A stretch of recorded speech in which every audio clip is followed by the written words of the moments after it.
Air, water, weather. Air is all around us, but we cannot see it. We can feel the air when it is moved. Air हम लोग का पूरे सब जगह रहता है, हम लोग इसको देख नहीं पाते, सिर्फ इसको फील कर सकते हैं. What does the air contain? If you take a glass of very cold water and place it on a table, you will soon notice the water droplets sticking on the outer side of the glass. Where do those water droplets come from? This water did not leak through the glass. It came from the air. Air contains water in the forms of water vapor. Air also contains important gases such as oxygen and carbon dioxide. बोल रहे हैं कि हम लोग अगर कोई भी ठंडा, जैसे कि कोई भी ठंडा पानी कोई भी ग्लास में अगर डालेंगे, डाल के बाहर रख देंगे, तो हम लोग देखेंगे कि वो ठंडा पानी के ग्लास के पूरा बाहर ऐसे पूरा पानी में भर्ती हो गया. क्यों ऐसे होता है? ऐसे तो नहीं कि ग्लास ऐसे पूरा होल हो के पानी बाहर आ गया हो या फट के बाहर आ गया, ऐसे तो नहीं है.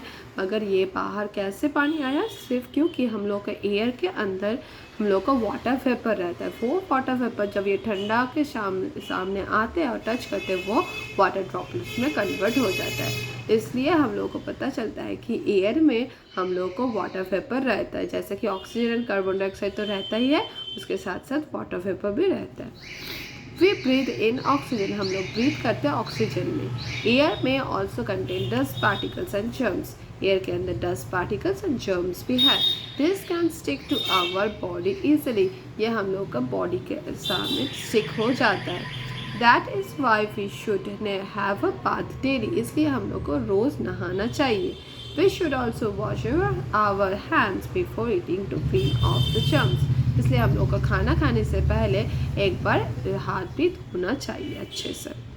Water, water is very important for life on the earth. Water हम लोग को बहुत इंपॉर्टेंट होता है हम लोग का लाइफ अर्थ में रहने के लिए. All living things need water, सब लिविंग थिंग्स को वाटर चाहिए. We use water for various purposes such as drinking, cooking and watering the plants. हम लोग वाटर यूज़ करते हैं खाने के लिए, पीने के लिए, खाना बनाने के लिए और पौधों को पानी देने के लिए. Water cycle.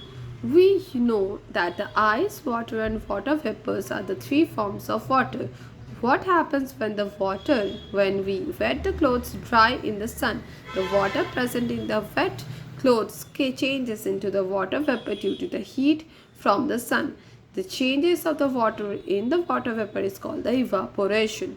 मतलब क्या होता है? हम लोग को पता है कि हम लोग को 3 तरीके से वाटर मिलता है, जैसे कि आइसी फॉर्म में, वाटरी फॉर्म में और हार्ड फॉर्म में. मतलब आइस, वाटर और वाटर वेपर, मतलब हम लोग का तीनों होता है. जैसे कि हार्ड मतलब solid, liquid and gas form में.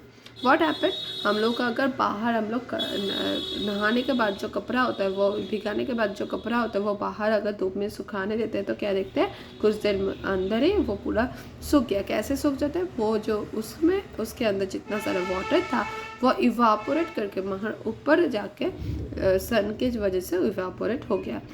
तो मतलब वाटर जब चेंजेस होके वाटर वेपर में हो जाता है, उसको बोलता है इवापोरेशन. इसको बोला जाता है evaporation. In the same way, the sun heats up the water from the rivers, ponds, lakes, seas, and plants. This water evaporates into the air and as a water vapor. बोल रहे कि सन पूरा heat up हो जाता है river का, Pond's का, lakes का, सीज का और प्लांट्स में. ये सब जितना सारा हीट अप हो जाता है, दिस वाटर इवापोरेट, सबका जो वाटर का ऊपर वाला लेयर होता है वो इवापोरेट करके ऊपर आ जाता है, क्योंकि एयर वो हल्का होकर ऊपर आ जाता है. Air is water vapour.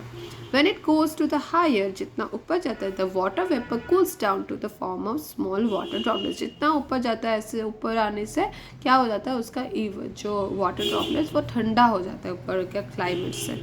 This changes into water vapor to droplets of the called condensation. वो जब ठंडा हो जाता है क्या हो जाता है? वो फिर से वाटर का बूंद बन जाता है. This tiny water droplets mix with dust and other things forms a cloud. ये जो छोटा छोटा वाटर ड्रॉपलेट्स होता है वो मिल जाता है तुम्हारे डस्ट से, और जितना सारा कुछ रहता है ऊपर सबके साथ मिक्स होकर वो बन जाता है cloud. Inside the clouds, the tiny water droplets join to form the big drops. फिर वो छोटा छोटा छोटा छोटा जो पानी का बूंद होता है वो जम के एक साथ बड़ा वाला बूंद हो जाता है. When the water drops in the cloud become too heavy to remain the water, they fall in the ground. जब वो छोटा छोटा छोटा छोटा बहुत सारा ड्रॉपलेट्स एक साथ मिलके बड़ा वाला ड्रॉपलेट्स हो जाता है, होने से क्या होता है वो पानी का बूंद हो जाता है और नीचे रेन होके बरसाता है. In this places that are very cold, जहाँ पे बहुत ठंडा होता है, तो water droplets freeze into the ice and comes from the snow. वो ही वाटर ड्रॉपलेट्स ऊपर जाके ठंडा होने से क्या होता है और भी ठंडा होके वो फ्रीज हो जाता है और वो एकदम स्नो के जैसा गिरता है. This rainwater on the or the snow fills the rivers, seas and ponds and lakes and cycle the continue. इसमें से क्या होता है ये फिर से वही नीचे आ जाता है, आके वो फिल हो जाता है, फिर वाटर ड्रॉपलेट्स ऐसा. तो मतलब क्या होता है बारिश होता है कैसे यहाँ पे फिलअप जो है वो गर्मी के वजह से ऊपर आ जाता है, जो क्लाउड बन जाता है, क्लाउड जम जम के बहुत बड़ा क्लाउड बन के बरसात या स्नोफॉल होता है, वो फिर से रिवर से आके फिर से ऊपर चले जाता है. ऐसे ही चलता रहता है चलता रहता है. This cycles of involving the changes of water into water vapour then the water again is called the water cycle. ये बार बार वाटर वेपर से वाटर बनता हुआ, वाटर वेपर से वाटर बनता हुआ करते करते करते करते ये वाटर साइकिल बन जाता है.